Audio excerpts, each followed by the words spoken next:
देखिए, हमारे देश के इतिहास में ना कुछ फैसले ऐसे होते हैं जो देश की दशा और दिशा दोनों को हमेशा के लिए बदल देते हैं।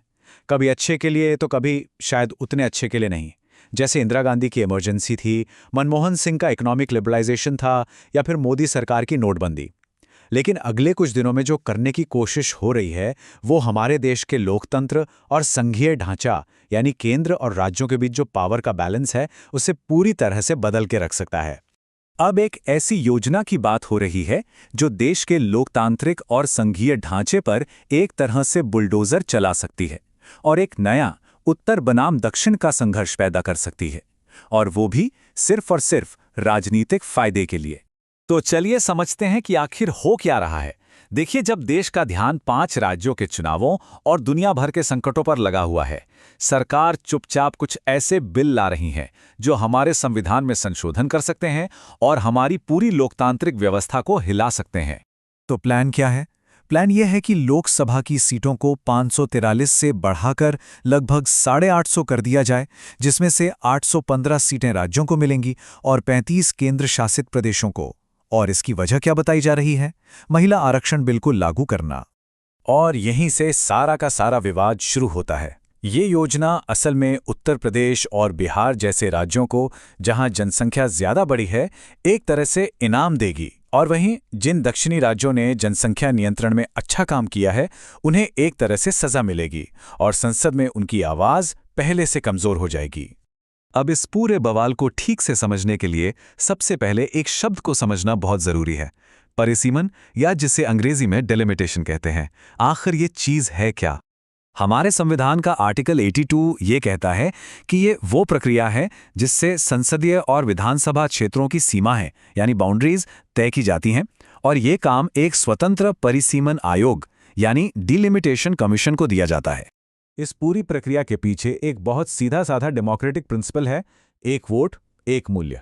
इसका मतलब बस इतना है कि हर चुनाव क्षेत्र की आबादी लगभग बराबर होनी चाहिए ताकि हर एक वोट की कीमत बराबर हो और हर सांसद करीब करीब बराबर लोगों को रिप्रेजेंट करे। तो सवाल ये उठता है कि अगर ये प्रक्रिया हर 10 साल में होनी चाहिए तो अब 50 साल बाद क्यों हो रही है? असल में ये कोई भूल नहीं है।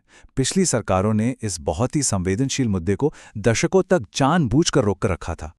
जरा इस टाइमलाइन पर नजर डालिए। 1976 में इंदिरा गांधी की सरकार ने परिवार नियोजन को बढ़ावा देने के लिए इसे 25 साल के लिए फ्रीज कर दिया।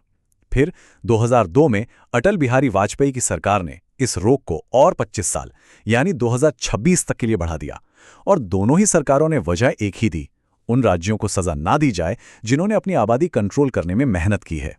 तो चलिए अब आते हैं मुद्दे की जड़ पर, उन आंकड़ों पर जो बताते हैं कि इस रोक को हटाने से असल में कौन सा राज्य जीतेगा और कौन हारेगा। अगर आज की बात करें तो 5 दक्षिणी राज्यों के पास संसद में लगभग 1/4 यानी 24.3% सीटें हैं। वहीं हिंदी हार्टलैंड के पास करीब 38% सीटें हैं। लेकिन इस परिसीमन के बाद ये पूरा का पूरा बैलेंस नाटकीय रूप से बदल जाएगा। हिंदी हार्टलैंड का प्रतिनिधित्व बढ़कर 43% हो जाएगा और दक्षिणी राज्यों का घटकर सिर्फ 20.7% रह जाएगा। ये पावर का एक बहुत बड़ा शिफ्ट है। इसे और गहराई से देखते हैं। उत्तर प्रदेश को करीब 58 और सीटें मिल सकती हैं। दूसरी तरफ तमिलनाडु को लगभग 11 सीटों का नुकसान उठाना पड़ सकता है। ये एक तरह से जनसंख्या बढ़ाने पर इनाम और जनसंख्या कंट्रोल करने पर सजा जैसा लग रहा है। इस बदलाव को लेकर दक्षिणी राज्यों में गुस्सा किस कदर है, ये एक बयान से साफ हो जाता है। वहां के नेता इसे उत्तर भारत द्वारा दक्षिण भारत पर एक तरह का राजनीतिक कब्जा मान रहे हैं। अब सवाल ये भी है कि सरकार इसे इतनी तेजी से आगे क्यों बढ़ा रही है? इसके पीछे की राजनीतिक रणनीति और जो आरोप लग रहे हैं उन्हें भी समझना जरूरी है। विपक्ष के मुख्य आरोप ये हैं कि ये सारी प्रक्रिया बहुत जल्दबाजी में और गुपचुप तरीके से की जा रही है। कहा जा रहा है कि महिला आरक्षण बिल को एक ढाल की तरह इस्तेमाल किया जा रहा है क्योंकि उसे लागू करने के लिए सीटों का बढ़ना जरूरी है, और इस बहाने परिसीमन के बड़े खेल को अंजाम दिया जा रहा है। और इन सब के बीच किसी भी तरह की पब्लिक डिस्कशन से बचा जा रहा है। और ये बात बहुत बहुत ज्यादा महत्वपूर्ण है। एक बार जब केंद्र सरकार द्वारा बनाया गया परिसीमन आयोग अपना फैसला सुना देगा तो वो पत्थर की लकीर है। उसे किसी भी अदालत में, यहां तक कि सुप्रीम कोर्ट में भी चैलेंज नहीं किया जा सकता। उसका फैसला फाइनल होगा।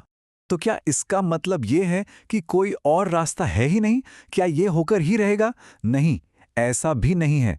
जो लोग इसकी आलोचना कर रहे हैं, उन्होंने कई दूसरे समाधान भी सुझाए हैं, जिनसे फेयर रिप्रेजेंटेशन भी हो और किसी राज्य को सजा भी ना मिले। कई विकल्प हैं। एक ये है कि कुल सीटें तो बढ़ाई जाएं, लेकिन हर राज्य का सीटों का जो अभी का रेशो है उसे ना बदला जाए। दूसरा सुझाव है कि राज्यसभा को और मजबूत किया जाए, जैसे अमेरिका में सीनेट है, ताकि हर राज्य को बराबर की आवाज मिले, चाहे उसकी आबादी कितनी भी हो।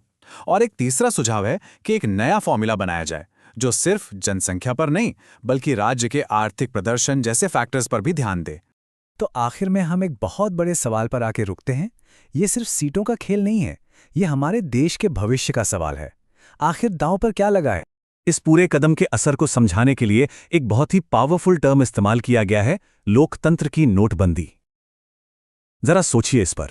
यह दिखाता है कि इसका हमारे संघीय ढांचे पर कितना गहरा और शायद लंबा असर पड़ सकता है। और इसी एक बड़े और विचारोत्तेजक सवाल के साथ हम आज की ये चर्चा यहीं खत्म करते हैं। क्या इस राजनीतिक बहस की वजह से भारत का संघीय ढांचा यानी केंद्र और राज्यों का रिश्ता अपने सबसे बड़े संकट का सामना कर रहा है?